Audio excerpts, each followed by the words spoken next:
Hello কাছের মানুষজন, কি অবস্থা সবার, কেমন আছেন সবাই? তো আজকে খাবো হচ্ছে কার্তিক পুজোর যে ঘন্ড রান্না হয়, সে ঘন্ড দিয়ে। এটা আসলে আমার মা রান্না করে পাঠিয়েছেন, কিন্তু মায়ের ঘন্ডটা মাস্ট, মা আমার জন্য তুলে রাখে।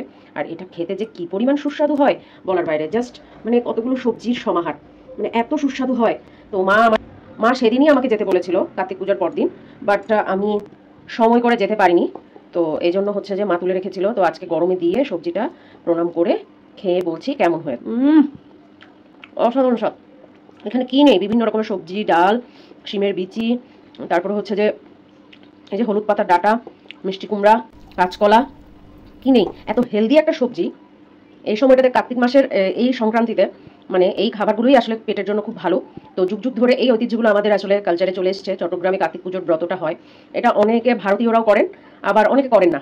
তো আগে আসলে বিনম্র শ্রদ্ধা ও প্রণাম, যারা হচ্ছে যে আগের দিন উপোস থেকে পরের দিন হচ্ছে যে এত সবজি টবজি রান্না করে আবার সন্তানের মঙ্গল কামনায় সেটা তুলে রাখতে হয়, তুলে রাখেন আসলে। তো যাতে আমরা খেয়ে পরিপুষ্ট থাকি, ভালো থাকি, সুস্থ থাকি।